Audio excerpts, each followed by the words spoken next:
ভগবানের সাথে জীব সহজে প্রেম ভক্তি পেয়ে যেতে পারে, উদ্ধার হওয়া খুব কঠিন নয়, ভগবত প্রেম লাভ করা সুলভ। কিন্তু আমরা আলাদা হয়ে যে গেছি কেন জানেন? ভগবান থেকে অনেক দূরে সরে গেছি কেন? টক রূপ কপটতা আমাদের মধ্যে মিশে গেছে। এই কপটই হলো টক। দুধ আর জল মেশে কিনা, মেশে কিনা, কিন্তু টক দিলে জলটা তখন ড্রেনে গড়িয়ে যায়। আর দুধের সাথে যুক্ত থাকতে পারেন। আপনি ভগবানের সাথে প্রেম ভক্তির সাথে ততদিন যুক্ত যতদিন কপটতা নাই আপনার মধ্যে। কপট রূপ টক। কপট কাকে বলে? মন এক, মুখ আর এক। মুখে ফেনা তুলে দিই, প্রশংসার ফেনা তুলে দিই, মনে আপনার প্রতি সাধুদের প্রতি শ্রদ্ধা নেই, সমালোচনা। এটাই টক। এটাই ঈশ্বরের সাথে আপনার মিশতে দেবে না। সুদূর পরাহত সে ভজনাঙ্গ বড় কঠিন। বলে এই জন্য তো বলছি, তাড়াতাড়ি কি করে ভগবত প্রেম হয় তাই বলো। বাবাজি মহারাজ বললেন, তাড়াতাড়ি প্রাপ্তির উপায় যে তাকে পেয়েছে তাকে ধরো। যিনি ভগবানের প্রেম ভক্তি সদ্গুরুদেবের কৃপায় ভজনাঙ্গের দ্বারা লাভ করেছেন, অর্থাৎ যে ভগবত প্রেম পেয়েছে তাকে ধরো, তাহলে দ্রুত তুমি প্রেম ভক্তি পাবে। এটি উপায়। সাধন ভজন করে, শাস্ত্র অনুশীলন করে, যোগ জ্ঞান মার্গে, কর্মমার্গে তাকে পাওয়া সুদুর্লভ। কিন্তু যে তাকে পেয়েছে সেই প্রেমিক ভক্তকে যদি ধরা যায়, ভগবত প্রাপ্তি অতি সুশীঘ্রই হয়, সুলভে হয়। এজন্য ভগবত প্রাপ্ত নিষ্কিঞ্চন চরিত্রবান ভক্ত সঙ্গই হলো ভগবত প্রাপ্তির সহজতম সরলতম উপায়।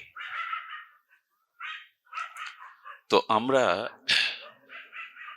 এই সাধু সঙ্গে এই জন্য এসেছি, যদি কোনো মহৎ নিষ্কিঞ্চন ভজনানন্দী শুদ্ধ হৃদয় যার, সেই ভক্তের সান্নিধ্যে এলে, তার অনুভূতি হৃদয়ে সংক্রামিত হলে ভগবত প্রেম অতি আয়েসেই পাওয়া যায়।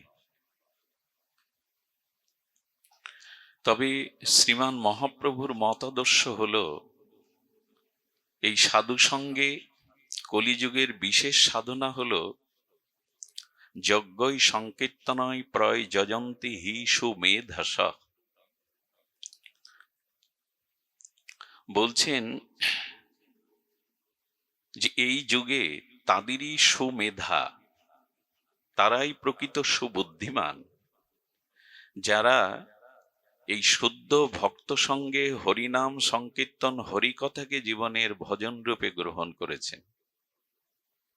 যজ্ঞই সংকীর্তনয় প্রয়ে যজন্তি হি সুমেধসা। তার মেধাটা সু, তার বুদ্ধি গাঢ় গভীর, যিনি সাধু সঙ্গে হরিকথা হরিনাম ধর্মকে জীবনে গ্রহণ করেছেন। কৃষ্ণবর্ণাং তিসা কৃষ্ণাং সাঙ্গপাঙ্গ অস্ত্র সপার্ষদম। মহাপ্রভু এই জন্য তার সাঙ্গপাঙ্গ পার্ষদগণকে নিয়ে এসেছেন এই সংকীর্তন ধর্মকে জানাতে। এটি আমাদের কলিহত জীবের অল্পায়ু মূঢ় মস্তিষ্ক রোগ সংকুল জন্ম মৃত্যু প্রারব্ধ ব্যাধিগ্রস্ত সংসারী জীবের এটি সুলভ, এবং তারাই মেধা সম্পন্ন, সুমেধা সম্পন্ন, যারা শুদ্ধ সাধু সঙ্গে হরিকথা হরিনাম ধর্মকে জীবনে ব্রতরূপে সংকল্প রূপে গ্রহণ করেছেন। সেই সুমেধা তাঁদেরই। মহাপ্রভু তার অন্তরঙ্গ প্রিয় পার্ষদ স্বরূপ দামোদরের কণ্ঠলগ্ন হয়ে বলেছিলেন, শোনো স্বরূপ রামরায়, শ্রীমান মহাপ্রভুর মুখারবিন্দ হতে ধ্বনিত হয়েছে এই বাণী। শোনো স্বরূপ রামরায়, নাম সংকীর্তনং কলৌ পরম উপায়। এখানে বলছেন পরম উপায়, শ্রেষ্ঠ উপায়, সেটি হরিকথা এবং হরিনাম গ্রহণ করা। শ্রীমান মহাপ্রভুর জীবনে এই দুটি ভজনাঙ্গকে প্রতিফলিত দেখেছেন আচার্যরা। তিনি হরিকথা এবং হরিনাম এই দুটি নিয়েই কাটিয়েছেন। রায় রামানন্দ স্বরূপ দামোদর্শনে গম্ভীর গাম্ভীরার মাঝে তিনি এই হরিকথায়, এই রসকথায় তার জীবনকে, তার আরাধনার স্ব আস্বাদন রসধারাকে তিনি বজায় রেখেছিলেন 12টি বছর। তারা ভাগ্যবান যারা সাধু সঙ্গে এই হরিকথা হরিনাম প্রাপ্ত হয়। তো আমরা সেই সুবর্ণ সুযোগ পেয়েছি। কোলাহল, অন্যমনস্কতা, আমাদের নিদ্রা তন্দ্রা, এই আবেশ যাতে না এসে, এই বিধিনিষেধ না থাকায় ছেলেটি চোর হতে ডাকাত হলো, ডাকাত হতে দেশ সেরা দস্যু হলো, দস্যুবৃত্তি করতে গিয়ে ধরা পড়লো, বিচারে ফাঁসির আদেশ হলো। কিন্তু নিয়ম আছে, মৃত্যুদণ্ড প্রাপ্ত ফাঁসির আসামির শেষ ইচ্ছা পূরণের একটি বিধি আইনে আছে। তাকে বলা হলো তোমার শেষ অভিলাষ, বললো মায়ের সাথে দেখা করতে চায়। মায়ের সাথে তাকে একান্ত দেখার অনুমতি দিলেন বিচারক। মাকে কাছে পেয়ে দূরে তারা মনে করেছিল সন্তানের হৃদয়ে মাও ভেঙে পড়বে, সন্তানও হয়তো তার কাছে ক্ষমা চাইবে। মাকে বলল তোমার কানে কানে এমন একটি কথা আছে, এগিয়ে আসো তো। কানটা মুখের কাছে নিয়েই এত জোরে দন্তশক্তি দিয়ে কামড়ে মায়ের কান ছিঁড়ে নিল। যখনই এই দুরবস্থা দেখলো মা, রক্তাক্ত মা, তার গালে কয়েকটি চড় বসিয়ে দিল খুব রাগান্বিত হয়ে। মৃত্যুপথের যাত্রী হয়ে মায়ের সাথে এই জাতি ব্যবহার। বললো মা, চড়টা আরো আগে মারা উচিত ছিল, তাহলে তোমার কানও ছিঁড়তো না আর আমার গলায় ফাঁসিও লাগতো না। যেদিন আমি শুরুতেই তোমার কাছে এই আলু বেগুন চুরি করে এনে দিতাম, এই দিন যদি চটটা বসাতে, আজ তোমার কান রক্তাক্ত হতো না, আমার গলায় ফাঁসির দড়ি পড়তো না। একথার হেতু কি? একথা বলবার অভিপ্রায় হলো এই, এখনই ইন্দ্রিয়গুলি যদি বিষয় দিকে, ভোগের দিকে, কামনার দিকে যায়, এখনই আটকান। এরপরে কিন্তু জীবন শেষ হয়ে গেলে আর কিছু করার থাকবে না। যদি রিপু ইন্দ্রিয় কামনা বাসনা ভগবানকে ফাঁকি দিয়ে সংসার বৃত্তির দিকে চলে যায়, এখনই আটকান, এখনই প্রতিরোধ করুন। এরপরে কিন্তু ওই শেষ হওয়া ছাড়া, নিজের পতন ছাড়া আর কোনো পথ থাকবে না। এখন হরিকথার শুরুতেও যদি আমরা আমাদের ইন্দ্রিয়গুলিকে বহির্মুখ থেকে একটু শাসন করে ভগবতমুখী না করি, তাহলে মায়ায় ফাঁস লাগিয়ে আমাদেরও মৃত্যু হবে, আবার কোথাও হীন প্রাণীতে জন্মাবো, কোথায় অধোগতি হবে। এজন্য শুরুতে ইন্দ্রগুলিকে নিয়ন্ত্রণ করুন। শ্রবণাঙ্গ ভক্তি, এটার জন্য প্রস্তুতি নিন। আর ব্যবহারিক জীবনে, সংসার জীবনে কামনা বাসনা যেটুকু বিপদগামী করে আপনাকে, তাকে অচিরেই শাসন করুন, শুরুতেই নিয়ন্ত্রণ করুন, পরে আর নিয়ন্ত্রণ করতে পারবেন না। এটা আচার্যদের অভিমত, এখনই ফিরান। সারা জীবন বৈষ্ণব বন্দনায় গাইবেন, অথচ চরিত্রে কিছু ফুটে উঠবে না, এ গাওয়া কোটি জন্মেও আপনার কোনো ফল আসবে না। 6 বেগদমি, 6 দোষসদি, 6 গুণদেহ মরে, গাইলেন তো সারা জীবন, গাইলেন সারা জীবন, 6 বেগ দমন হয়েছে, গেয়ে কি হবে? পাখির বুলির মতো সুর আউড়িয়ে কি হবে? জীবনে যদি চরিত্রে না আসে ব্যবহারে, তো পাখির বুলি আউড়িয়ে কোনো লাভ নেই, কোটি জন্মেও হবে না। নিয়ন্ত্রণ চাই। নিজের নিয়ন্ত্রণ যদি না করা যায়, 6 বেগ, এই বেগগুলি আমাদের দমন হওয়া চাই। তা নাহলে মনুষ্য জীবনই শুরুতেই শেষ হয়ে যাবে। শেষে আর শেষ হবে কি গো? শুরুতেই শেষ। মা প্রথম চটটা বসিয়ে দিতে হতো যখন পরের ক্ষেতের আলু বেগুন সবজি চুরি করে নিয়ে এসেছিল। এই পরিণতি হতো না। আমরাও শুরুতে যদি সজাগ না হই, পরিণতি যা হবার তা তো হয়েই চলেছে জন্ম জন্ম। এখন লক্ষ্য করুন, সাধু সঙ্গে আমাদের প্রাপ্তি কি, হরিকথায় আমাদের প্রাপ্তিটা কি, লক্ষ্য বা উদ্দেশ্য কি, ধ্যান দিতে হবে। এবার এক রাজার দরবারে মাউত তার হাতিকে এনেছেন, বিরাট হস্তি, তাকে স্নান করিয়ে মুছে টুছে রঙিন কাপড় তাকে আস্বাদন দিয়ে এনেছেন রাজ দরবারে। হাতি রাজ দরবারের সিংহদুয়ারের পাশে দাঁড়িয়ে সমস্ত ধুলিগুলো সুর দিয়ে মাথায় মাখছে। কেন মাখছে তো ওই জানে। একজন বিদগ্ধ জন, অনুরাগী সামাজিক জন ওই পথ দিয়ে যেতে গিয়ে হাতির এই দশা দেখে মাউতকে বলছেন, মাউত, স্নান করিয়ে বিচিত্র পোশাক পরিয়ে আনলে, কিন্তু ও তো ধুলি মাখছে। এটা একটা জিনিস লক্ষ্য করছি, ও গাত্রে নয় মাথাতে কেন সুর দিয়ে ধুলিগুলো দিচ্ছে? মাউত বলছে, জীব জন্তু জানোয়ার ওদের স্বভাব তো ধুলি মাখা, এছাড়া আর মাউত কি বলবে? তার বলবার মতো অভিজ্ঞতার ঝুলিতে তো দূরদৃষ্টি নাই। ব্যক্তিটির মনে হলো হাতি ধুলো মাখছে মাখুক, কিন্তু মাথায় কেন মাখবে?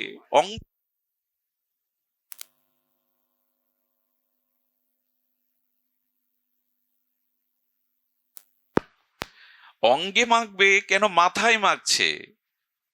অনতি দূরে গিয়ে এক ধুলায় ধূসরিত অন্তর্মনা ভগবত প্রেমিক সাধুর কাছে জিজ্ঞাসা করছে, সাধুগণ, আপনিও তো ধুলি ধূসরিত হয়ে মাথায় মাখছেন, কারণ কি? হাতিও মাখছে, আপনিও মাখছেন।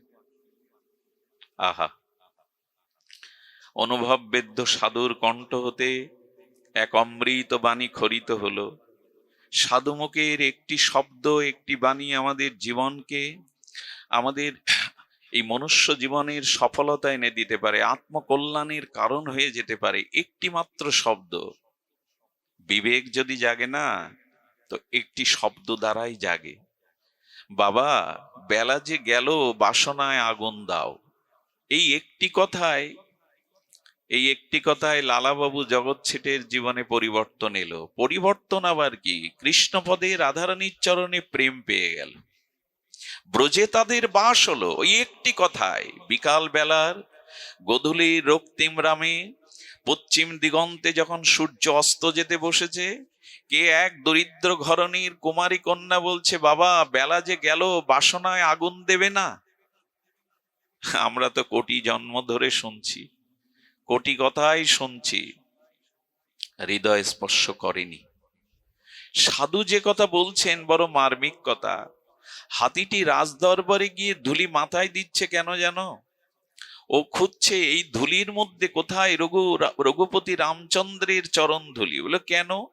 বলে রঘুপতি রাজীব লোচন মর্যাদা পুরুষোত্তম, তার চরণের ধুলিতে পাশানি, অর্থাৎ গৌতম ঘরণী অহল্যা মানবী হয়েছিল।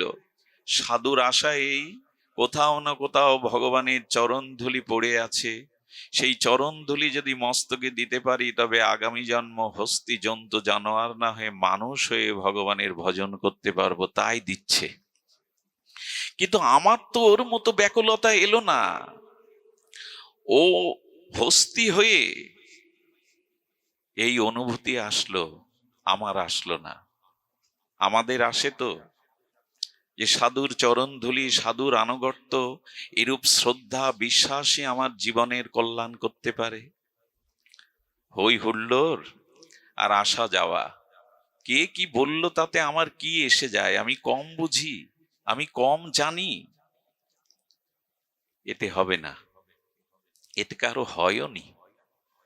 এই জন্য শুদ্ধ ভক্তের ব্যাকুলতা চাই, শ্রদ্ধা চাই, নতভাব চাই, দীনতা চাই, সাধুগুরুর চরণ ধুলিকে মস্তকে বহুমানন করে নেওয়া চাই।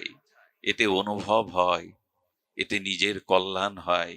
শ্রদ্ধাটাই তো নষ্ট হয়ে গেছে। ধুলি মাখা দূরের কথা, এটা লোক দেখানো। সাধুকে প্রণাম করি বটে, আড়ালে তার নিন্দা করি। সাধুকে সমালোচনা করি, আবার বাধ্যতামূলক সামনে এলে নিয়ম রক্ষায় তার পায়ের ধুলো নেই। এতে কি হবে গো? কিছু হবে না। আচ্ছা, দুধ আর জল মিশে যায়, আধা লিটার দুধ আধা লিটার জল মিশিয়ে দিন, দুধেরও নাম পয়, জলেরও নাম পয়, এই দুটো মিশে যায়। এরা আলাদা হয় কখন জানেন? ওতে টক দিয়ে দিন। যেই টক দেবেন, দুধের সার অংশ ছানা হয়ে জলটা আলাদা হয়ে যাবে। ভগবানের সাথে জীব সহজে প্রেম ভক্তি পেয়ে যেতে পারে। উদ্ধার হওয়া খুব কঠিন নয়, ভগবত প্রেম লাভ করা সুলভ। কিন্তু আমরা আলাদা হয়ে গেছি কেন জানেন? ভগবান থেকে অনেক দূরে সরে গেছি কেন? টক রূপ কপটতা আমাদের মধ্যে মিশে গেছে। এই কপটই হলো টক। দুধ আর জল মেশে কিনা? মেশে কিনা? কিন্তু টক দিলে জলটা তখন ড্রেনে গড়িয়ে যায়। আর দুধের সাথে যুক্ত থাকতে পারেন। আপনি ভগবানের সাথে প্রেম ভক্তির সাথে ততদিন যুক্ত যতদিন কপটতা নাই আপনার মধ্যে। কপট রূপ টক। কপট কাকে বলে? মন এক, মুখ আর এক। মুখে ফেনা তুলে দিই, প্রশংসার ফেনা তুলে দিই, মনে আপনার প্রতি সাধুদের প্রতি শ্রদ্ধা নেই, সমালোচনা। এটাই টক। এটাই ঈশ্বরের সাথে আপনার মিশতে দেবে না। দেখুন, আগে পাত্র হওয়া চাই তো। আচ্ছা, বিদ্যুতের তারের মধ্যে বিদ্যুতের শক্তি প্রবাহ সমান্তরাল ভাবে বইছে কিনা? বিদ্যুতের শক্তির উপাদান বিদ্যুতের তারের মধ্যে সমানভাবে বইছে কিনা? কিন্তু যখন 500 পাওয়ারের বাল্ব জ্বালাবেন আর 20 পাওয়ারের, ওখানে সমান শক্তি প্রকাশ হয় কি? কেন হয় না? কারণ বাল্বের ধারণ ক্ষমতা, পাত্র ক্ষমতা, আধার ক্ষমতা যতটুকু, ওর থেকে শক্তিটা ততটুকু নিয়ে দিতে পারে। ঠিক তেমনি ভগবান সবার মধ্যেই আছেন। শক্তি প্রবাহ উপাদান সকলের মধ্যে পরমাত্মা রূপে ভগবান আছেন, কিন্তু প্রকাশ হয় না কেন জানেন? পাত্র ক্ষুদ্র তো, পাত্র হতে পারিনি তো, ওই কপটতা আছে। মন মুখ দুই রকম, শ্রদ্ধার অভাব। শক্তি তো সকলের মধ্যে আছে, পাত্রের অভাব। রামকৃষ্ণদেব বিবেকানন্দের বুকে হস্ত দিলেন, তাতে তার ব্রহ্মজ্ঞান হয়ে গেল, অন্তর্দৃষ্টি প্রজ্ঞা খুলে গেল। আচ্ছা, রামকৃষ্ণদেব আর কারো বুকে হাত দেননি? আর যে 11 জন শিষ্য ছিল তাদের আশীর্বাদ করেননি? এই কি হচ্ছে ওখানে?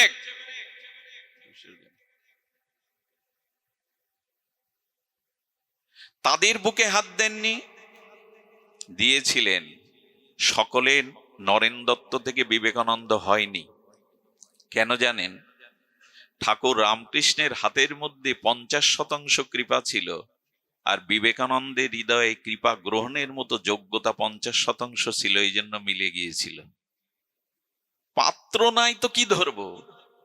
বিদ্যুৎ তো সমানভাবে বইছে তারের মধ্যে। 20 পাওয়ারের বাল্ব জ্বালালে 500 পাওয়ারের আলো কি করে পাবো? পাত্র হওয়া চাই। সারা জীবন শুধু এটা হলো না, ওটা হলো না, এই পেলাম না। পাত্র হও, ওখানে এসে জুটবে, কৃপা জুটবে। এই পাত্র হতে গেলে বহুমানন করতে হবে।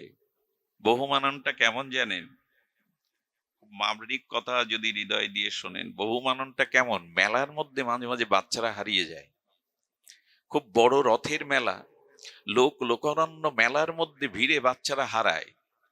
ওখানে সরকারি প্রশাসনের লোকজন থাকে, পুলিশ বা অন্যান্য প্রশাসনের লোকজন থাকে। হারানো বাচ্চাটাকে এরা কুড়িয়ে পেল।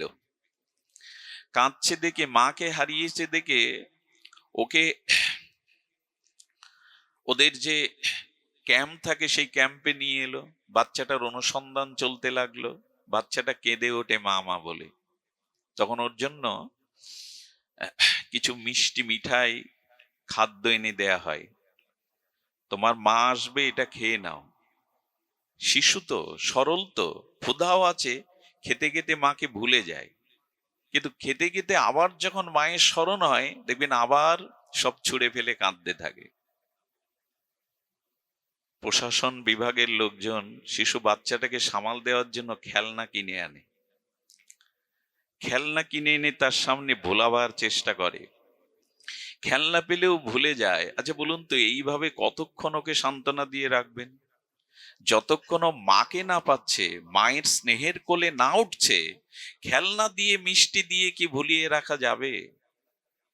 খুব মূল্যবান কথা যদি হৃদয়ে নিতে পারেন, তেমনি এই সংসারে আমরাও ভগবান থেকে হারিয়ে গেছি, ভক্তি জগৎ থেকে কামনা বাসনার বিষয় রাজ্যে হারিয়ে গেছি।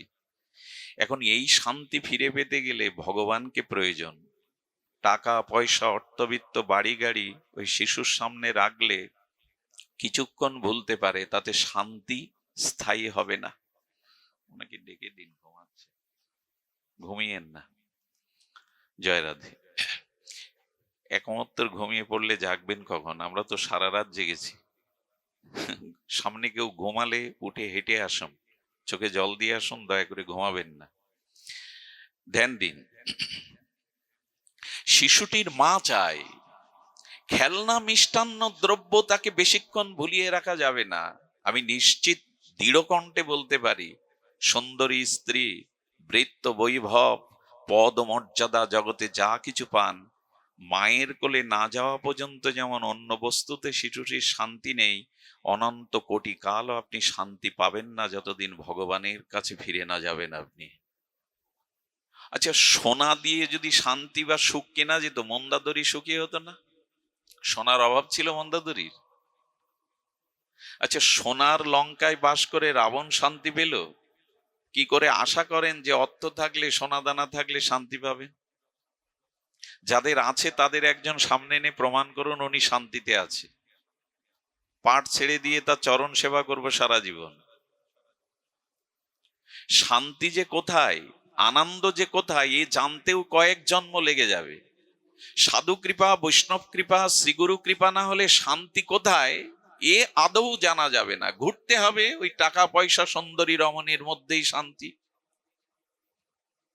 আচ্ছা, এখানে একটা পর্দায় ছবি আঁকুন, মিষ্টান্নের ছবি, ভালো ভালো মিষ্টান্নের ছবি নিখুঁত তুলিতে ভালো শিল্পী দ্বারা একে বাচ্চাকে বসিয়ে দেন। ওই পর্দাতে আঁকানো মিষ্টান্ন আঁকানো, শিশু বাচ্চাটা ওই পর্দার মধ্যে আঁকানো মিষ্টান্ন দিকে ধরতে যায়, পায় কি? পাবে কি? পাবে কি করে? দেখাচ্ছে মিষ্টান্ন, পাবে না। আচ্ছা, পর্দার মধ্যে আগুন জ্বলছে, তাতে পর্দা পুড়ে যায় কি?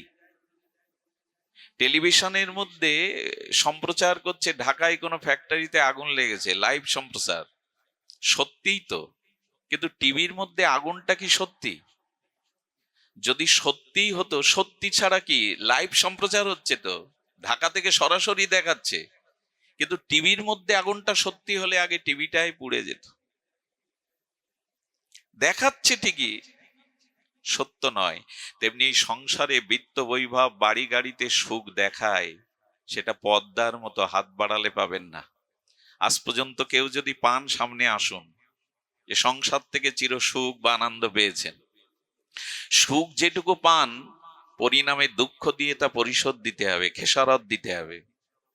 কারণ এই জগতে যতটুকু সুখ নিবেন ততটুকু দুঃখ দিয়ে তা পরিশোধ দিতে হবে। আনন্দ পেলে তা যায় না, কিন্তু সুখ পেলে চলে যাবে।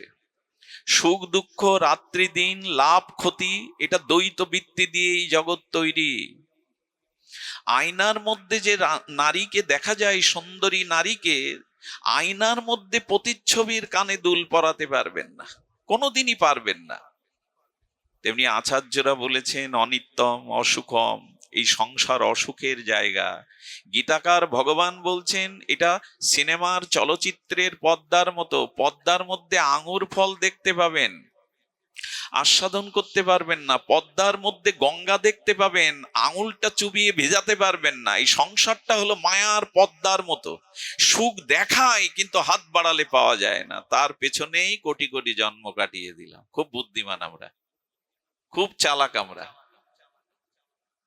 ওই শিশুটি মায়ের কোলে যাবে, না হলে শান্তি নেই। আপনার আমার শান্তি ভগবত চরণে, ভগবত স্মরণে। যত দ্রুত এটা বোঝা যায় ততই মঙ্গল। এজন্য আদি শঙ্করাচার্য তিনি তার বিবেক চূড়ামণিতে এই পয়ার দিয়ে গেছেন, বড় অদ্ভুত। শঙ্করাচার্যের বিবেক চূড়ামণি মহমোদ্গার পড়ে দেখবেন, পুনরপি জননম পুনরপি মরণম পুনরপি জননী জঠরে শয়নম ইহ সংসারে খলু দুস্তারে কৃপাহি পারে ভজ মোরারে ভজ গোবিন্দম ভজ গোবিন্দম ভজ গোবিন্দম গোবিন্দম ভজ মূঢ় মতে। উনি বলছেন এই জন্ম মৃত্যু চক্রে পুনঃ পুনঃ জন্ম মৃত্যু, এই সংসারে যা এসেছো, এখানে প্রকৃত শান্তি প্রকৃত আনন্দ পাওনি, পাওয়া সম্ভব নয়। তবে শান্তি কোথায়? তবে চিরস্থায়ী আনন্দের সংবাদ কোথায়? বলো ভজ গোবিন্দম, ভগবানকে ভজন করো। ভজনের মধ্যেই আছে চিরায়ত শাশ্বত সনাতন অখণ্ড আনন্দের স্রোতধারা।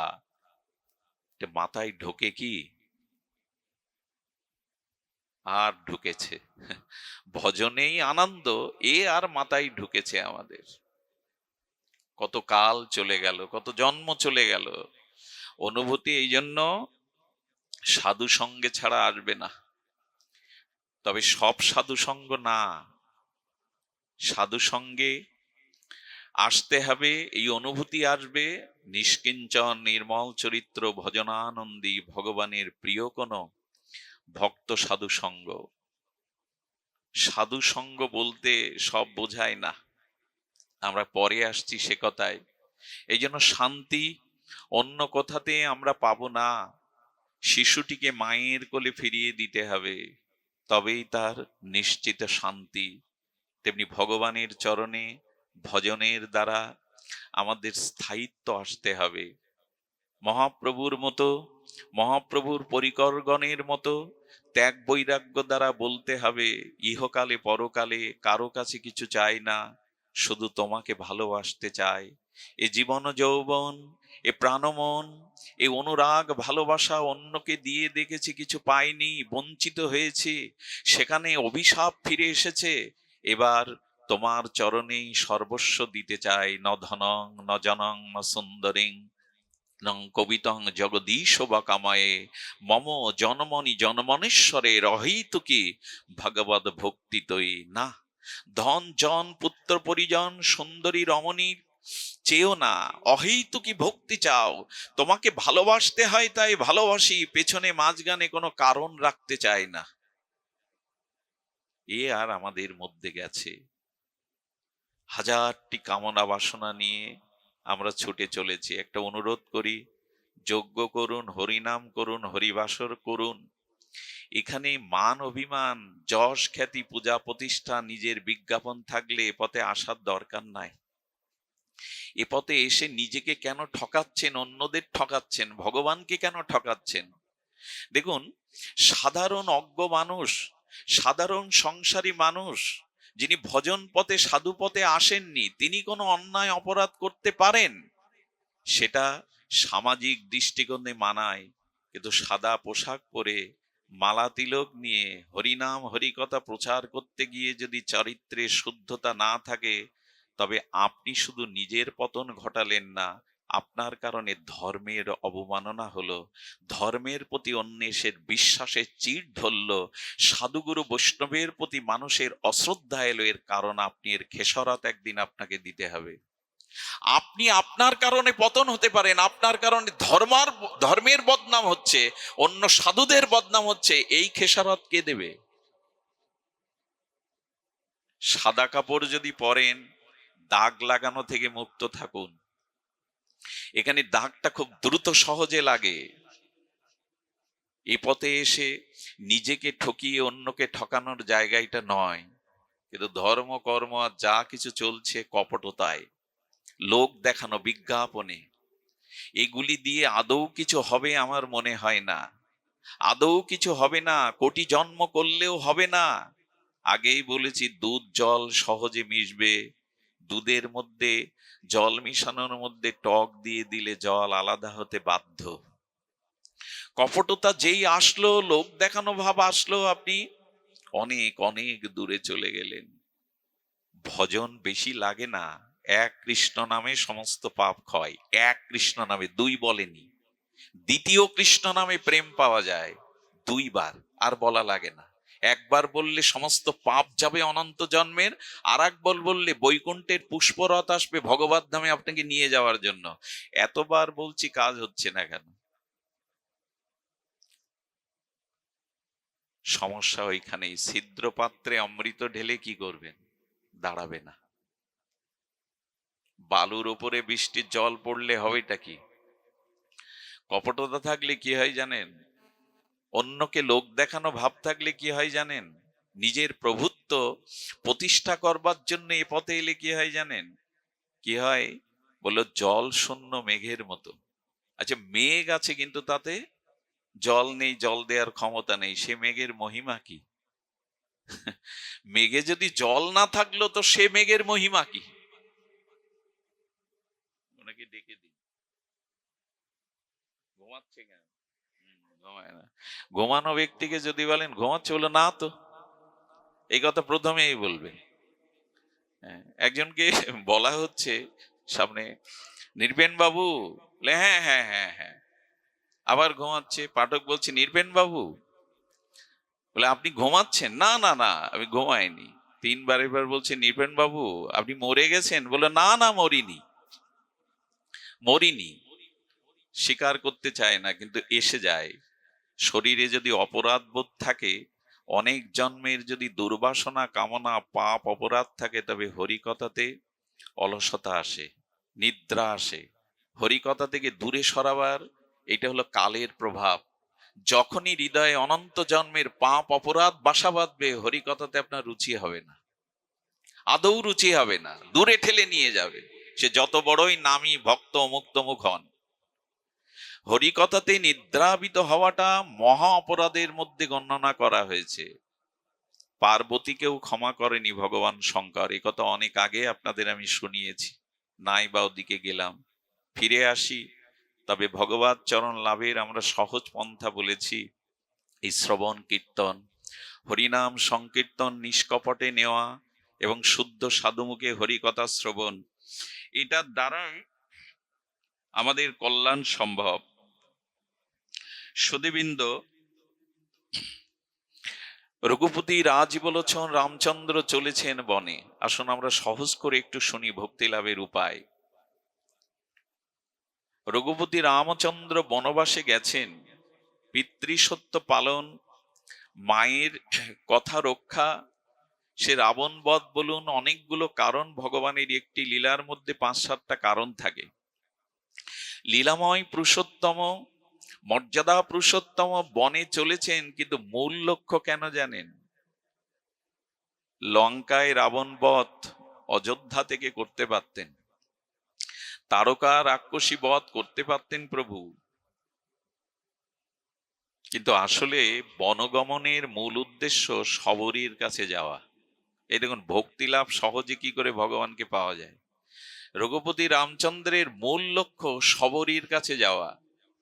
তো বলছেন যে গুরুদেবের আশ্রমে গিয়ে বললে এখানে নারীদের ভজনের জায়গা নয়, ব্রহ্মচারীগণ এখানে ভজন করেন, মা তুই চলে যা। যাবে বললেই কি আর যায়? কি করলো জানেন? রাতের অন্ধকারে আশ্রমাঙ্গিনা ঝাড়ু দিয়ে যেত এবং ব্রহ্মচারীদের স্নানের জলগুলো, পদধৌতের জলগুলো পুষ্করণী থেকে বয়ে এনে ওখানে কলস ভরিয়ে রেখে যেত। আর মাঝে মাঝে ওই ধুলায় গড়িয়ে এই এই ভিল কন্যা, অপজাতি কন্যা সবরই কান্নাকাটি করত, কবে গুরু কৃপা হবে। সেবা ছাড়া তো কিছু হয় না, সেবা ছাড়া আদৌ কিছু হবে না, হওয়ার সম্ভাবনা নয়। সেবা নাই তো সেখানে ধর্ম নাই, সেবা নাই তো সেখানে ভজন নাই, সেবা নাই তো সেখানে প্রেম ভক্তিও নাই, সেবা নাই তো সেখানে ভগবানের অনুগ্রহ কৃপাও নাই। সুধীবৃন্দ, মনে পড়ে এই সেবার কথা। এক গুরুদেব বললেন, ওরে বাইরে বৃষ্টি এসছে, আশ্রমের গাভীটা ভিজে যাচ্ছে, ওকে তুলতো। বলো গুরুদেব, আমি আর বৃষ্টিতে কি ভিজবো, গরুগুলো এমনি কেউ না কেউ খুলে দেবে। গুরুদেব বুঝলেন খুব ভালো সেবার শিষ্য পেয়েছি। একটু পরে বললেন, দেখ তো বৃষ্টিটা থেমেছে কিনা। বললেন, ও আর বাইরে গিয়ে কি দেখবো, একটা বিড়াল ঢুকলো, দেখুন ওর গা ভিজে কিনা। খুব ভালো শিষ্য পেয়েছি। বললেন, এক কাজ কর, একটু আটাটা প্রস্তুত করতো, 2টি রুটি করতে হবে। বলে স্নানের আগে কেন বললেন না? স্নান করে কাপড় পরেছে, এখন আটা মাখতে গেলে লাগবে। এই করেই চলছে। গুরুদেব বলছেন, ভক্তদের সেবা একটু ব্যবস্থা কর। মুকুন্দ ছিল, তাকে বলছে তুই কর না, সেবা করলে কল্যাণ হয়, গুরু কৃপায় তুই কর। গুরুদেব সর্বশেষে বলছেন আমার কুমণ্ডলটা ওই ঘর থেকে আনতো। কুমণ্ডলটা ওই ঘরে গিয়ে যে শিষ্য বসেছিল, মুকুন্দ গুরুদেব কুমণ্ডল চেয়েছে, চলতো। কুমণ্ডলটা নিয়ে গুরুদেবের দরজার কাছে এসে ওর হাত থেকে কেড়ে নিয়ে বলছে, গুরুদেব এই কুমণ্ডল। গুরুদেব অপ্রসন্ন হলেন। এরপর দেখা দিল তার ব্যাধি। এই ব্যাধিতে কেউ তার পাশে সেবার জন্য যায়নি। ওই ব্যাধিতে যখন ও মারা যায়, গুরুদেব ওকে আঙুল দেখিয়ে বলেছিলেন, শোন, শুধু অমুক গুরুর শিষ্য তমুক গুরুর শিষ্য হলে হবে না। যদি সাধুগুরুর সেবা না থাকে তবে মরণেও সে কাউকে পাছে পাবে না, জেনে রাখিস। গুরু সেবা ভিন্ন, বৈষ্ণব সেবা ভিন্ন, মরণেও সে কাউকে কাছে পাবে না। সেবা সারা জীবন নিয়ে গেলে, সেবা যদি না করো, মৃত্যুর সময় তুমি কাউকে কাছে পাবে না। ঠাকুর মশায়ের সাবধান বাণী, ছাড়িয়া বৈষ্ণব সেবা নিস্তার পেয়েছে কেবা। বাড়িতে অনুষ্ঠানে দেওয়ার কত ঝামেলা। থালা বাসন দাও, লোকের কড়া মেজে দাও, বড় কথা শোনো, আরে ওই টাকা পয়সা দিয়ে দেব। ঝামেলা মনে করা হয় সেবাকে। অথচ রাজপুত্র নরোত্তম গুরুদেবের মলমূত্র কাটছেন রাতের অন্ধকারে। রাজপুত্র, খুব মুখের কথা, ভগবানের কৃপা লাভ করা, ছেলের হাতের মোয়া কেড়ে খেলাম। সারা জীবন শুধু লোকের বাড়ি অনুষ্ঠানে সেবা নিয়ে গেলাম, নিজের বেলায় সেবার মনোভাব নাই। এদের দুর্দশা গুরুদেব বললেন, সেবা যে করে না, মৃত্যুর সময় ঔষধ এবং সেবক হিসাবে তার পাশে কেউ থাকবে না। গুরুদেব যদি অপ্রসন্ন হয়, লিখে নিন হৃদয়ে, কৃষ্ণ আপনাকে বাঁচাতে পারবে না, রাধারানী আপনার কাছে বাঁচাতে আসবে না। গুরু বৈষ্ণব যদি অপ্রসন্ন হয় আপনার উপরে, ভগবানও আপনাকে বাঁচাতে পারবেন না, লিখে নিন। এই জন্য ভগবানের চরণে কোটি অপরাধ করুন, উনি ক্ষমা করবেন, কিন্তু বৈষ্ণব চরণে অপরাধ করতে যাবেন না। এর খেসারত যে কত ভয়াবহ হতে পারে আমাদের জানা নাই।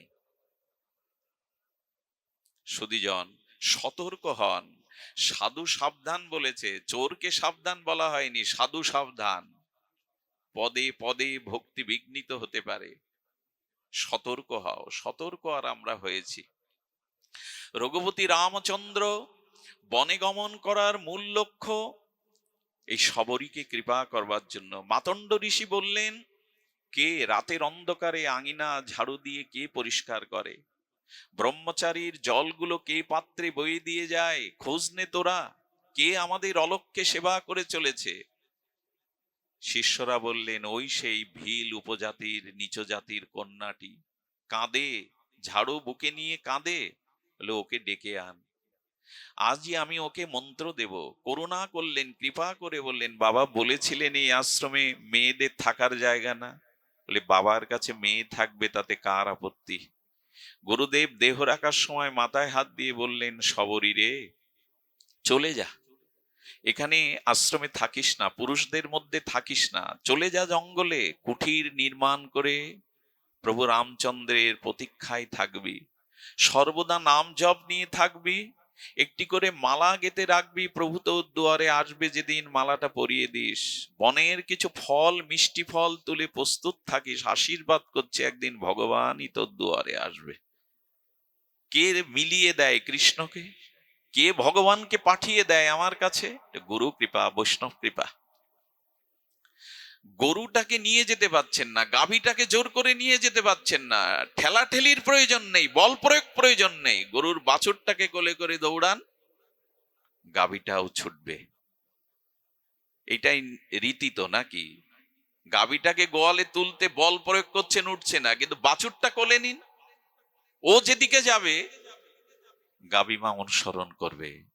সাধুগুরু বৈষ্ণব যাকে কৃপা করে, ভগবান তার দুয়ারে গিয়ে দাঁড়ায়। কৃপা ভগবান করে না, গুরু কৃপা হি মূলম। মূল হলো গুরু কৃপা, বৈষ্ণব কৃপা। ভগবানকে মন্দিরে মানি, অথচ বৈষ্ণব দেখলে নাক সিটকায়। ওই ভগবান কোটি জন্মেও আপনার দিকে তাকাবে না।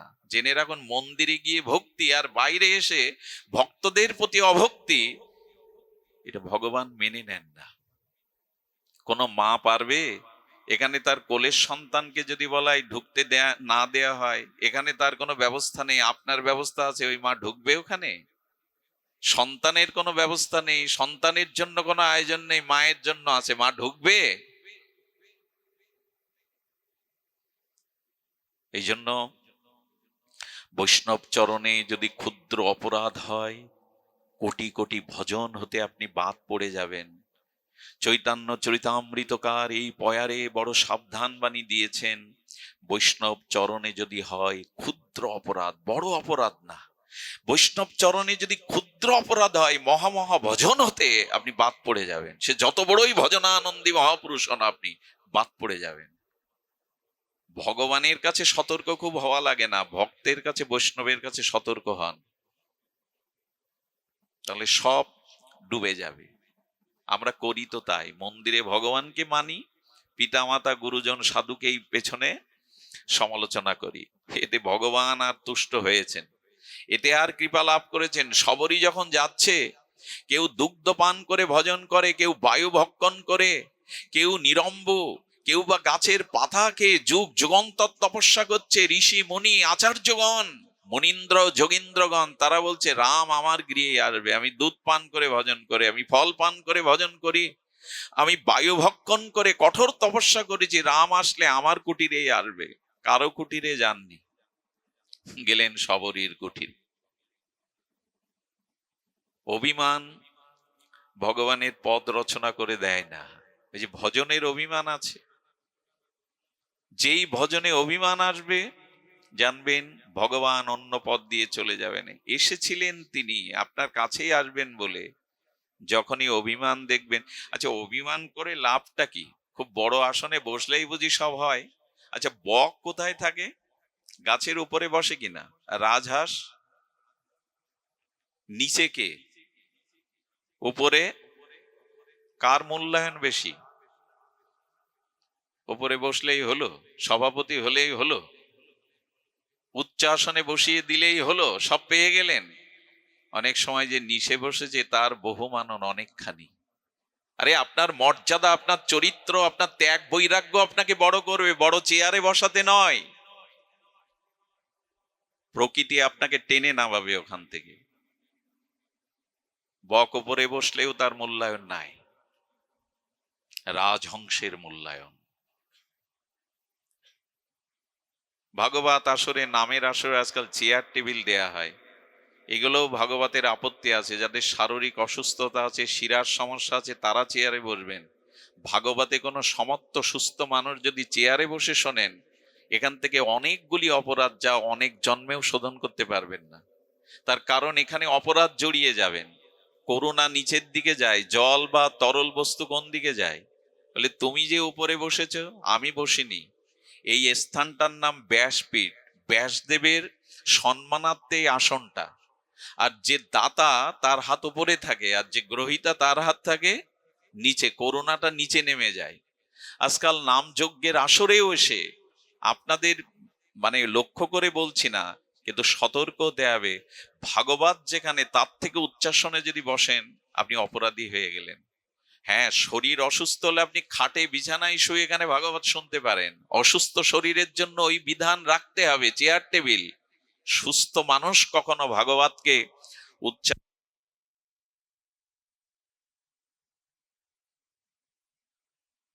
বেশি হবে, এটা পরিসংখ্যান বলছে। তবে একটা কথা বলে রাখি, এখান থেকে 50 বছর 30 বছর আগে বিদ্যুৎবিহীন মানুষ বেঁচে ছিল কিনা? যদি বলেন অভ্যাস হয়ে গেছে, বাঁচবো কি করে? অভ্যাসটা কিছুটা সহনশীল করে নিন, কারণ আগামী দিনের বিশ্বে এমন একটা সময় আসছে, আপনি এক মুঠো সোনা দিয়ে এক মুঠো অন্ন পাবেন না। এটা লিখে রাখুন, আগামী দিনগুলোতে আপনারাই দেখে যেতে পারবেন, এক মুঠো সোনা দিয়ে এক মুঠো অন্ন পাবেন না। এখন এই সহনশীল ক্ষমতাটা আমাদের পূর্বপুরুষদের ছিল। এখনো অনেক বুড়িমার দেখবেন এই মানে চৈত্রের তাপদহেতে ইলেকট্রিসিটি কোনো প্রয়োজন হয় না, তাদের জীবনের অভ্যাসটা গড়ে তুলেছে ওইভাবেই। অভ্যাস বদলান, না হলে পরিণতি সামনে খুব ভয়াবহ আসতে পারে। সহনশীলতাকে, ধৈর্যটাকে অবলম্বন করুন। শুধু যেমন আমরা বলছিলাম, ভাগবত গ্রহণে পাত্র হতে হবে, এই কথাগুলি কাউকে লক্ষ্য করে বলা নয়, এটা মন গড়া কল্পিত নিজের কোনো সিদ্ধান্ত নয়। শাস্ত্র যা বলেছেন আমি ওটা বলবার জন্য 1 ঘন্টার জন্য আপনাদের দুয়ারে এসেছি, কারো বিরাগ ভজন হওয়ার জন্য না, কাউকে মিন করে বা লক্ষ্য করে কথা বলা নয়। শাস্ত্রের বাণী মানলেন তো মানলেন, না মানলেন এটা আপনার বিষয়, কিন্তু শাস্ত্র যেটা বলেছে সেটা আমাদের বলবার জন্যই এখানে তারা এনেছেন। আর আমাদের বলা স্বভাব আমাদের উচিত হলো, দেখুন আমাদের উচিত হলো এগুলি গ্রহণ করা। যদি আমি আমার ত্রুটি বিচ্যুতিগুলো, দোষগুলো আমি অন্বেষণ করে তা নিরাকরণের চেষ্টা না করি, ওই দোষ আমাকে ডোবাবে। এই ঋষিদেরও অহংকার এসেছিল, আমি বয়ভক্ষণকারী, আমি অমুক তপস্বী। রাম বললেন অহংকারের পথে আমি যাই না। ওই দেখো শবরীকে ফুলের বিছানা করে দিয়েছে, আমার রাম আসবে, আমার রাম আসবে, পায়ে যেন কাকর না ফোটে, কণ্টক না ফোটে। গুরুদেবের আজ্ঞাকে বহু মানন করে মালা গেঁথে রেখেছে, মালা প্রতিদিন গাঁথতে গাঁথতে হাতে ছুঁচফুটে ঘা হয়ে গেছে, তবু মালা গাঁথা বিরাম নেই। যদি প্রভু আজ আসে, মালা হাতে না থাকে কি দেব তাকে? গুরু আজ্ঞা। বনের ফল তুলে এটো করে রাখে, কোনটা মিষ্টি কোনটা আস্বাদ্য সেটা কচুর পাতায় করে রেখে দেয়, পাত্রও নাই, কুড়ে ঘর। ওই দুয়ারেই ভগবান শুনতে শুনতে যাচ্ছে। বলতে পারো শবরীর ভজন কুঠির কোথায়? ফুলের মধ্যে মধু সঞ্চিত হলে মৌমাছি মধুকর, প্রজাপতিকে নিমন্ত্রণ দেওয়া লাগে না। যে ভক্তের হৃদয়ে নিষ্কপটে হরিনাম আছে, ভগবত ভক্তি আছে, ভগবান তার দুয়ারে ছুটে যায়। এই দেখো প্রমাণ, ভক্তকে যাওয়া লাগে না ভগবানের কাছে, ভগবানই তার দুয়ারে গিয়ে দাঁড়ায়। শবরী, শবরী, এই মধুর কণ্ঠধ্বনিতে শবরী সামনে এলো। ছলো ছলো সজল নয়নে প্রণত হয়ে বলছেন, এত দেরি করে এলে প্রভু, কত প্রতীক্ষা, কত সতৃষ্ণ নয়নে চাতকের মতো চেয়ে আছি প্রভু, তবে তুমি এসেছো, চরণে রেখেছো।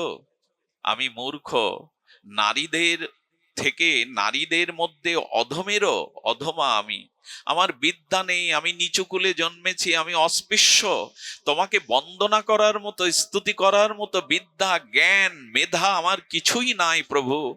আমি হতভাগিনী, আমি নিচকুল সম্ভবিনী, আমার কোনো স্বীকৃতি নাই, কোনো কৃপা নাই, আমি তোমাকে স্তুতি বন্দনা কি করে করব?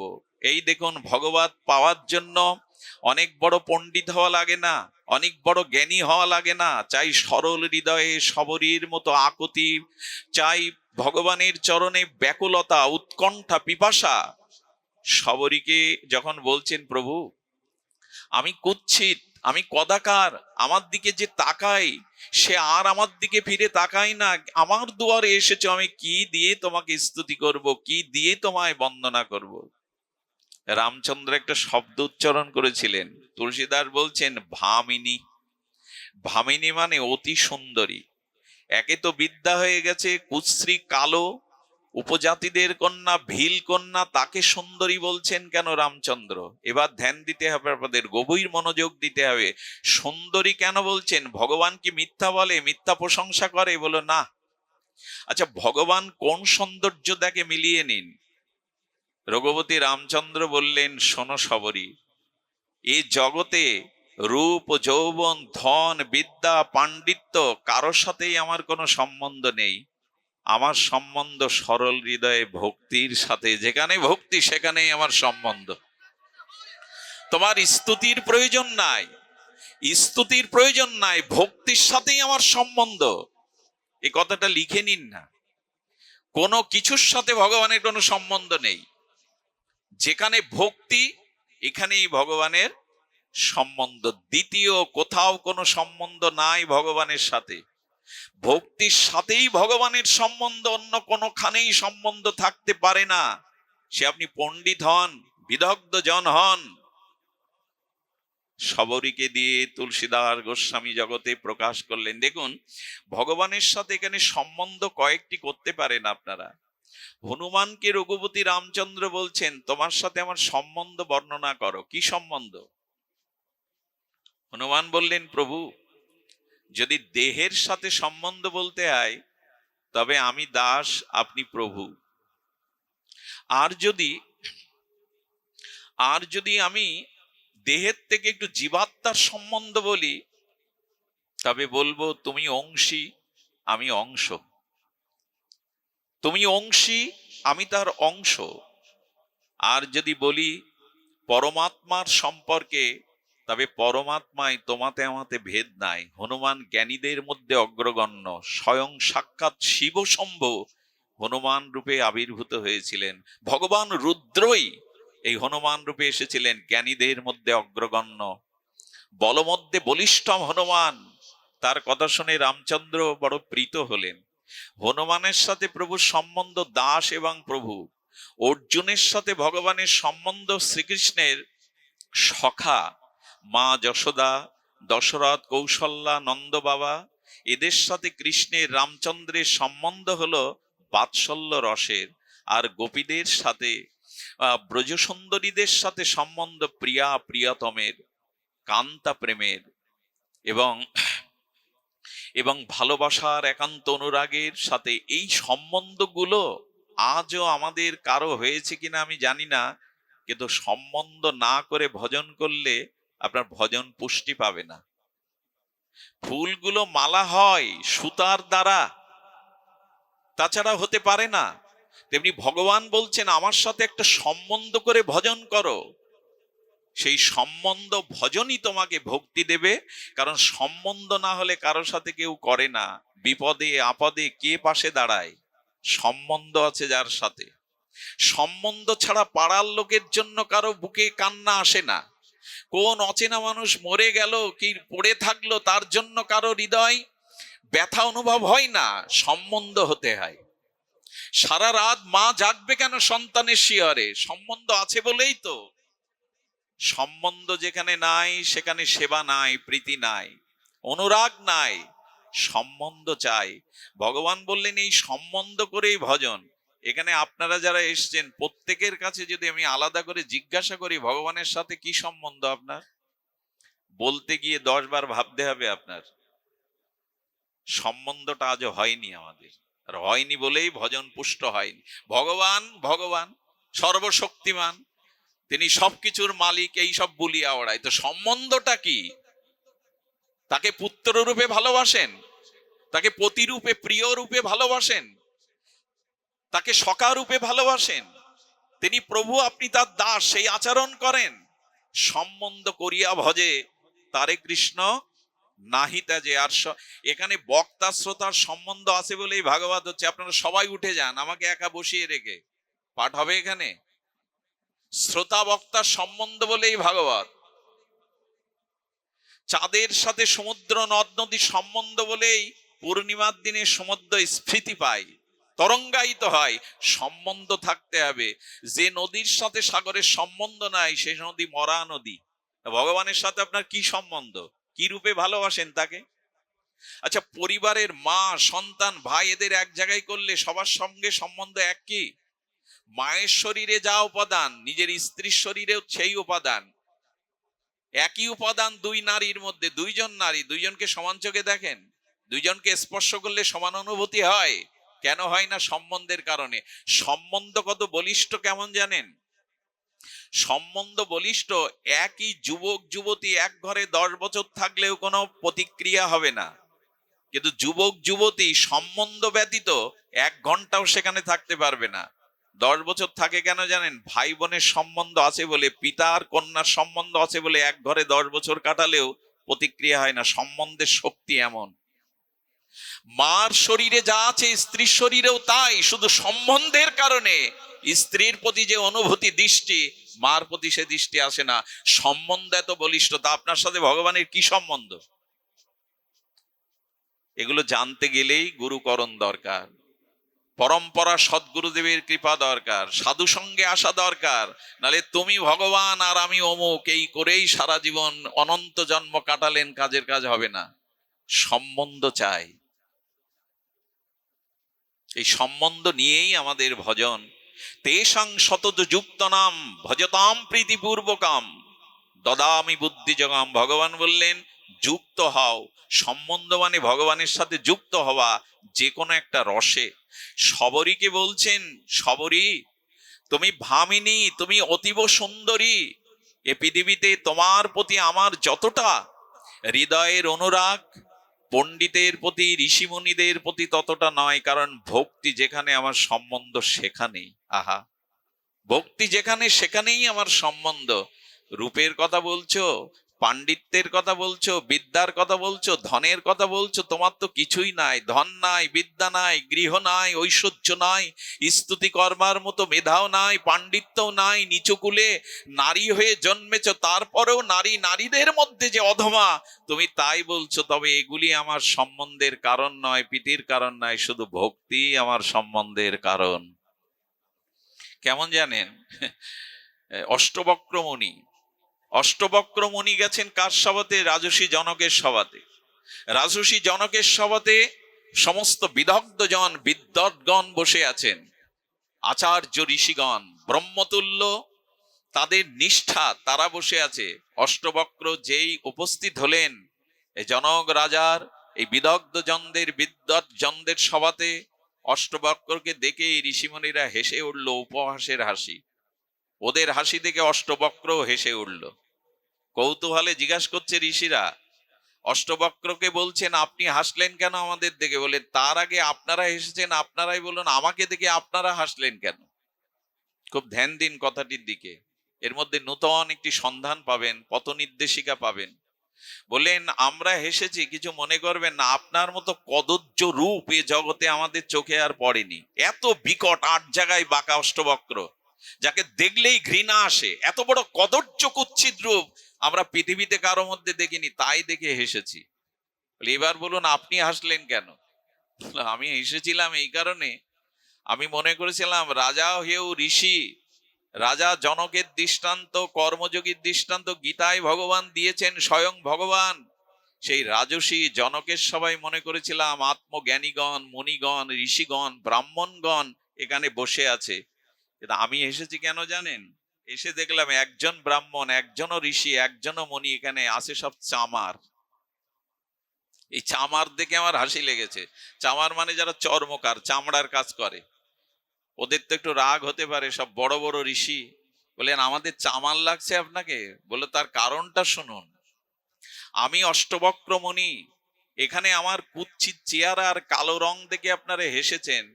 যারা চামড়া দেখে মানুষের বিচার করে, যারা বাইরে থেকে বিচার করে, এরা চামার ছাড়া কি? চামড়াই যাদের নির্ধারণ বিচার, তারা চামার ছাড়া কি? ঋষি যদি হবে, মুনি যদি হবে, জ্ঞানী যদি হবে, তবে আত্মা থেকে বিচার করার কথা। আমার আত্মাটা কত উন্নত, আমার ভেতরে চরিত্র কত উন্নত, তাই দেখে বিচার করা উচিত ছিল আপনাদের। আপনারা সব চামার। একথা শুনেই রাজর্ষি জনক চরণে পড়ে গেলেন। বলেন, আপনার মতো ব্রহ্মজ্ঞ ঋষি এসেছেন, আমি ধন্য। বাইরে দিয়ে কারো বিচার করতে যাবেন না, কার মধ্যে কি লুকিয়ে আছে এটা আপনার জানার বিষয় নয়। আমি সারা বাংলাদেশে দাসপাড়ায় কোনো পাঠ হলে এটা মিস করি না। আপনাদের সম্প্রদায়ের আমি সারা বাংলাদেশে চষে বেড়াই। আমি অনেক উন্নত জায়গায় এড়িয়ে যাই, কিন্তু দাস সম্প্রদায়ের কোনো অনুষ্ঠান আজ পর্যন্ত আমি মিস করিনি। এর কারণ এই, আমি গত বছরও বলেছিলাম, সোনাবাড়িয়ায় অনেক ধনীমানি আছেন, অনেক বড় বড় পাড়া আছে, যোগ্য হয় আপনাদের পাড়ায়। এটা আপনাদের ভগবানের বিশেষ কৃপা। সবাই সাধুগুরুর চরণ পায় না, সবাই ভগবত ধর্মে সবকিছু ব্যয় করতে পারে না, এটি আপনাদের ভাগ্য। আসলে খানা গর্ত, ওইখানেই জল গিয়ে পড়ে।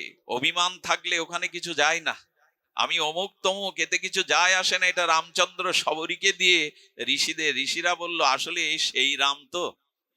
আমাদের না চিনে শবরীর কাছে গেল সেই ভগবান রাম, তো ওরা সন্দেহ করতে শুরু করে দিল। ভগবান বলে, সন্দেহ না, যেখানে দৈন্য আছে, নিচুতা আছে, আমি সেখানেই যাই। আমি বাইরের রূপে বিচার করি না কার মধ্যে কি আছে। সুধীজন, অষ্টবক্র জানিয়ে দিল বাইরে দিয়ে বিচার করো না। অষ্টবক্র কি বলেছিল জানেন? আচ্ছা, গাভীর রং একরকম হয় কি? সাদা কালো হয়? দুধ আলাদা আলাদা? ভেতরটা দেখুন, তত্ত্বটা দেখুন। আচ্ছা, নদী বাঁকা হয়, নদীর জল বাঁকা হয়, আগ বাঁকা হতে পারে, রস। ভেতরে বিচার করুন, বাইরে না। আমরা আজকাল বাইরেই বিচার করে বসি। ঋষি পাড়ার মানুষ আমারই কালী পূজায়, আমারই দুর্গা পূজায় ঢাক পিটাতে যায়। ওদের ঢাক না হলে পূজা হবে না, অথচ ছেঁড়া পাটি দিয়ে সবার পেছনে ওদের রাখা হয়। কিসের ধর্ম করছেন আপনি? ওদেরকে এটোগুলো দেয়া হয়, সবার শেষে ওদেরকে খেতে দেয়া হয়। কিসের ধর্ম আপনার এটি? এজন্য বাইরে দিয়ে কাউকে বিচার করবেন না, ভেতরটাকে দিয়েই বিচার করবার কথা। হরিদাস ঠাকুরকে দেখেও সবাই চিনতে পারেনি, গায়ে জামা নেই, ঘর নেই, কাঙাল, তাকে দেখে এই ব্রহ্মা, পেটানো হয়েছে তাকে, বেত্রাঘাত করা হয়েছে তাকে, কারাগারে পড়া হয়েছে তাকে, কত লাঞ্ছনা। তার লাশটাকে নিয়ে পর্যন্ত বলছে কবরে দিলে যদি উদ্ধার হয়, গঙ্গায় দিলে যদি উদ্ধার হয়। ব্রহ্মা পড়ে আছে হরিদাস রূপে, তার লাশ নিয়ে এই আলোচনা চলছে। মহাপ্রভুর চোখে জল। প্রভু হরিদাসের মধ্যে বিশ্বম্ভর এসে বল প্রয়োগ করলেন যাতে ওকে কেউ তুলতে না পারে। হরিদাসকে কোলে নিয়েই গঙ্গাকে বললেন, গঙ্গা বহুবার চেয়েছো হরিদাসের চরণ নাও, তোমার বুকে তুলে দিলাম। বাইরে দিয়ে কারো বিচার যেন আমরা না করি। আজকাল তো বাইরেরই বিচার, বাইরের বিচার করতে করতে আমরা হারিয়ে ফেলেছি। এই দেখুন ভগবানের বিচার, সবরীকে তিনি কৃপা করলেন, নিজে অনুরাগে তাকে শৃঙ্গার করলেন। সবরী, আমার কাছে তোমার কিছু চাওয়া নেই, পাওয়ার নেই, তুমি এসেছো রাম, তুমি এসেছো, আমার আর কি চাওয়ার থাকতে পারে। সবরীর এই প্রেম আরতিতে প্রভু রামচন্দ্রের ক্ষুধা লেগে গেল। ভগবানের এই একটা স্বভাব, তার প্রিয় প্রেমিক ভক্ত যেখানে তার ক্ষুধা লেগে যায়। কিন্তু দুর্যোধনের মতো এরকম অহংকারীর কাছে গেলে ভগবান বলেন 56 ব্যঞ্জন দিয়েছো কিন্তু আমার ক্ষুধা নেই। ক্ষুধা লাগে না ভগবানের। সুধীজন, সেবা দিয়ে এই জন্য কাউকে খোটা দিবেন না, আমি এত লোককে খাইয়েছি, এই করেছি, সব শেষ। সেবা অনেক, সেবা অনেক কঠিন কাজ। সেবা হলেই তো সব হয়ে যায়। সেবা দিয়ে কাউকে কিছু দিয়ে যদি মুখে উচ্চারণ করেন, আপনি অপরাধের পর্যায়ে পড়ে যাবেন, ওই ফল তো গেল আর সব গেল। এজন্য সকলের কাছে সেবা নিতে নেই, সকলের যা তা নিতে নেই, সকলের কাছে সেবা নিতে নেই। সাধুরা এড়িয়ে চলে এই জন্য, ওনাকে আমি এই খাইয়েছিলাম, এই দিয়েছিলাম, হয়ে গেল। গীতায় সাবধান করেছে ভগবান, ডান হাত দিয়ে যাকে যা দেবে বাম হাতটাকে জানতে দিও না, সেটা দান নয়, সেটা অহংকার, নিজের প্রচার, জানতে দিও না। সুধীজন, এই জন্য আজ ভগবানের ক্ষুধা পেয়েছে, আপ্তকাম পুণ্যকাম স্বরূপ বিভু চৈতন্যময়, ভগবানের ক্ষুধা তৃষ্ণের অনেক ঊর্ধ্বে। সবরীর ঘরে দুদনের এটো ফল, অধরামৃত ফল পড়ে আছে। রাম নিতে যাবে রাজীব লোচন, অনুজ লক্ষণ হাত এটে ধরে বলছে, দাদা প্রভু এটা আমি দেখতে পারবো না, আপনি এটো ফল খাবেন এই সবরীর? লক্ষণ, লক্ষণ, রাজপুরীতে বড় হয়েছে আমরা, রাজভোগ আমাদের জিহ্বায় পেয়েছে, আজকে পেয়ে দেখো ভক্তের অধরামৃত কি স্বাদ থাকতে পারে। লক্ষণ, রামচন্দ্র বদনে দিলেন, লক্ষণ বদন দিলেন, এত প্রেম মাখানো ভক্তের ভক্তিতে প্রভুর চোখে জল। লক্ষণ স্বীকার করলো, জীবনে অনেক কিছু পেয়েছি কিন্তু এমন স্বাদ কোনোদিন কোথাও পাইনি। প্রভু এমন স্বাদ কোথাও পাইনি। আপনি ভগবানকে যা দেন ওইটা ভগবান লক্ষ্যও করে না, গ্রহণ করে না। ওই বস্তুর মধ্যে যদি আপনি প্রেমটা না দিতে পারেন, অনুরাগ না দিতে পারেন, প্রেম নৈব বচার বর্ধকৃত। ভগবান বলছেন উপাচারের কিছুই আমি নেই না, আমি উপাচারের মধ্যে তোমার ভক্তিটুকু, অনুরাগটুকু নিয়ে নেই। সুধীবৃন্দ, সবরই আমাদের জন্য দুটি প্রশ্ন করেছিলেন, সেই প্রশ্ন দুটি উত্তর, 9টার মধ্যে 2টি দিয়েই আমি পাঠ বিশ্রাম করছি।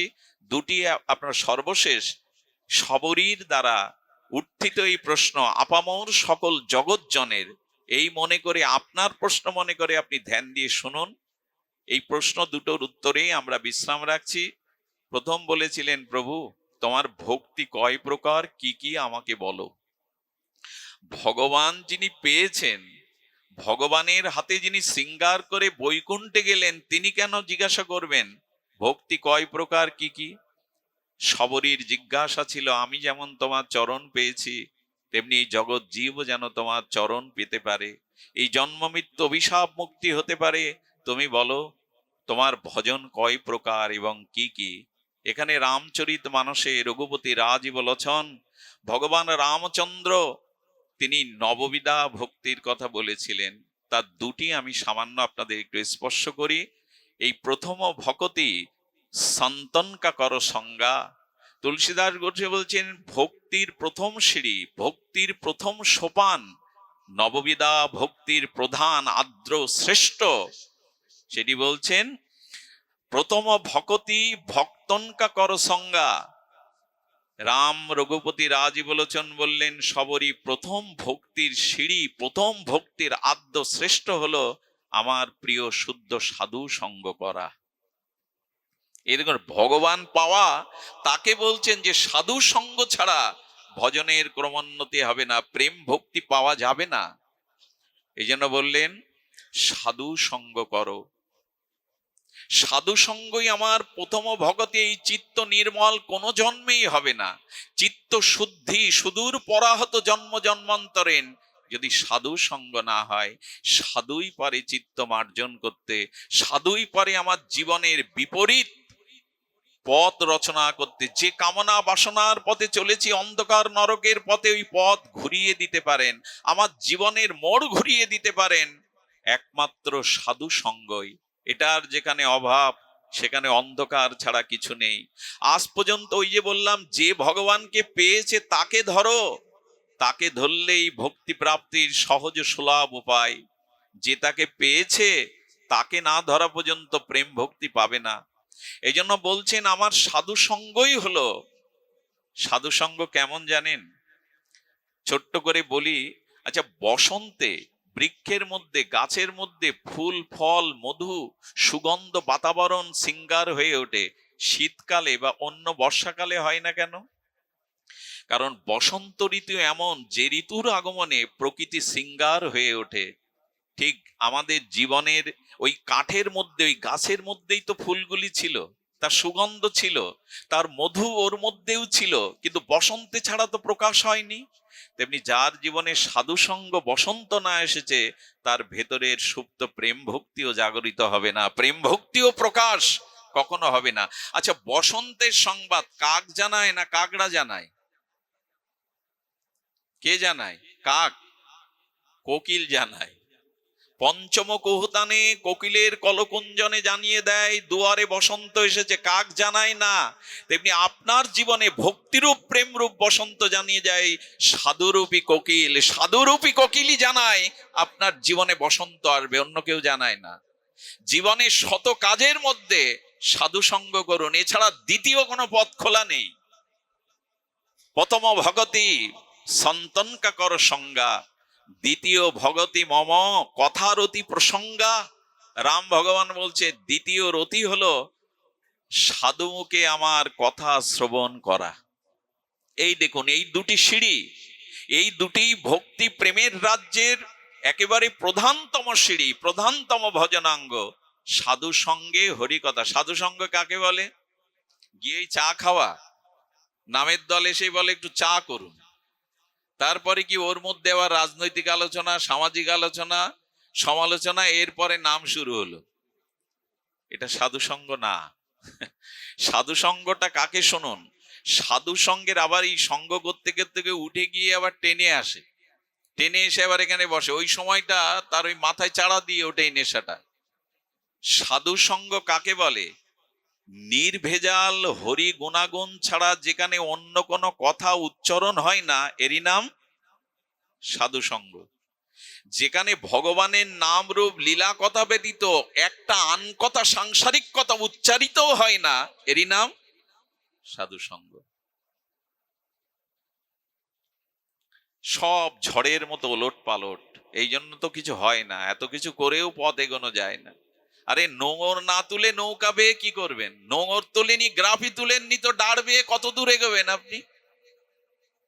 আগে তো নোঙরটা তুলুন, এই নোঙরই তোলা হয় না।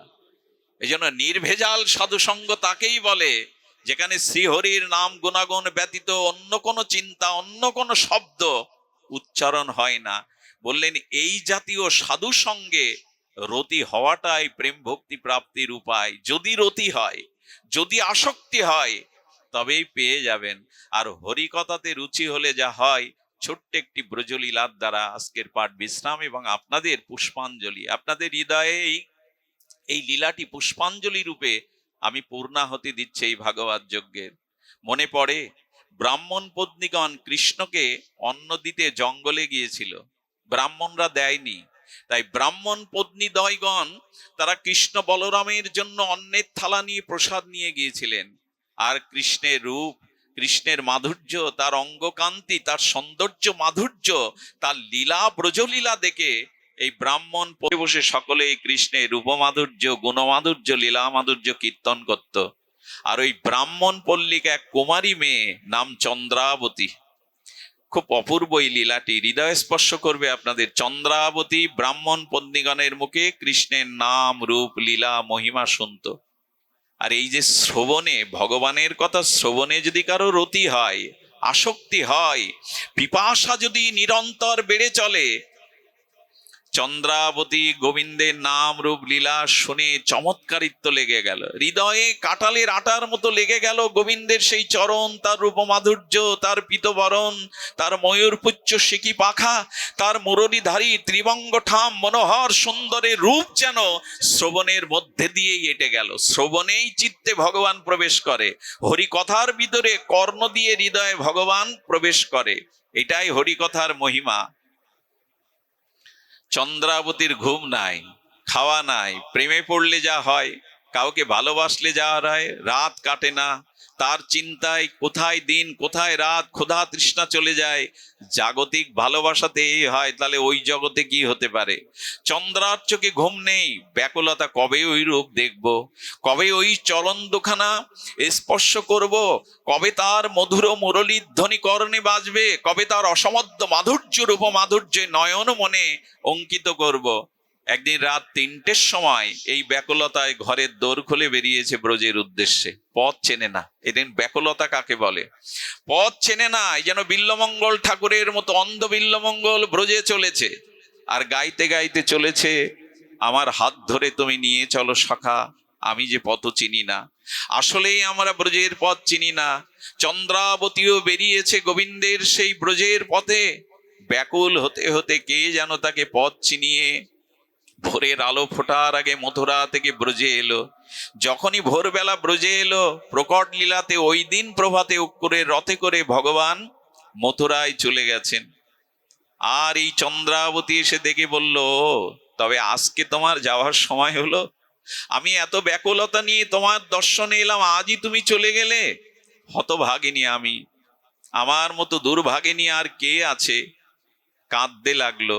কিন্তু হঠাৎ দেখুন, ভগবানের পথে যদি কেউ ওঠে, তার বিবেক জেগে যায়, তার বুদ্ধি শুদ্ধ হয়। মনে মনে ভাবলো, আমি প্রভাতে আসলাম আর প্রভাতে গোবিন্দ মথুরায় গেল, এর কোনো কারণ আছে।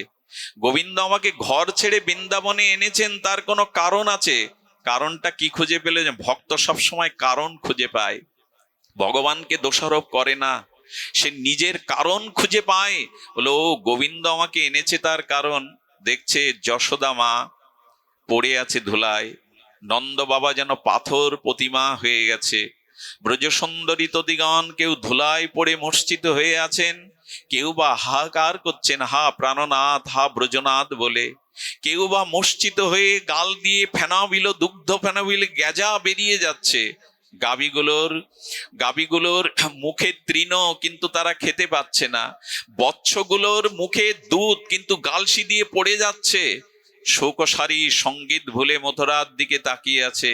ব্রজের এই বিরহ দশা দেখে ভাবলো, গোবিন্দ এদের সান্ত্বনা, এদের সেবার জন্যই আমাকে এনেছেন, অন্য কোনো কারণ নয়। ব্রজবাসীদের সেবা করতে লাগলো, যশোদা মায়ের ঘর ঝাড়ু দিতে লাগলো, নন্দ বাবার স্নানের জল তুলে দিতে লাগলো, চরণ জল।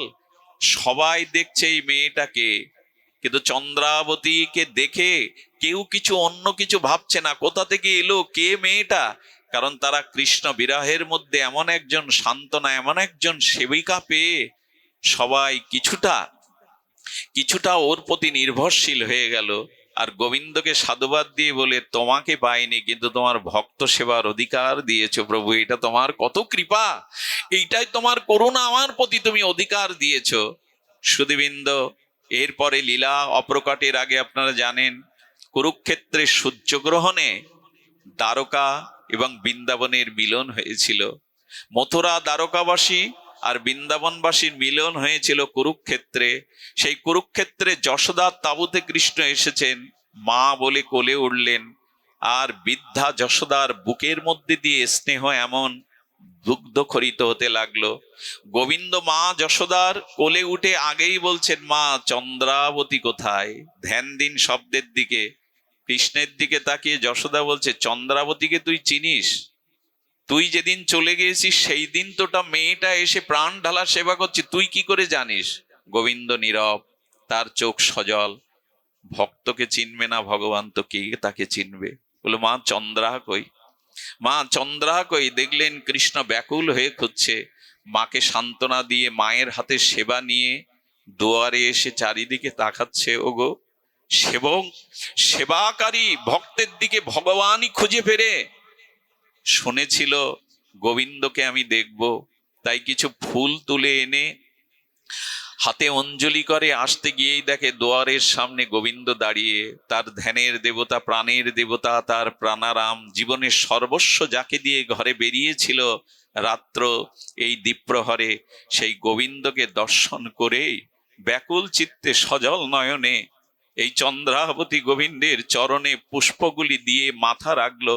ওইখানেই গোবিন্দের স্বরূপ রাজ্যে গোবিন্দের সাথে চন্দ্রাবতী মিলে গেল। গোবিন্দ আত্মাকে এ জগতে রাখেননি, তার নিত্য লীলায়, স্বরূপ লীলায় চন্দ্রাবতীকে নিয়ে নিলেন। এটাই চাই, তার প্রতি ব্যাকুলতা চাই, তাকে পাওয়ার জন্য উৎকণ্ঠা চাই, আর ভক্তগণের সেবা চাই। এর মধ্যে দিয়ে একদিন গোবিন্দের স্বরূপ রাজ্যে আমাদের স্থান হতে পারে। আজ এইটুকুই আপনাদের মঙ্গল হোক। শ্রী গুরু প্রেমানন্দে হরিবল। সুধীবৃন্দ, আমার সাথে প্রেমানন্দ এসেছেন আমার অত্যন্ত প্রিয় ধনঞ্জয়। তাদের জন্য আশীর্বাদ করবেন। আমি প্রেমানন্দকে একটু পাঠ কীর্তনটা করবার জন্য বিনীত নিবেদন করছি।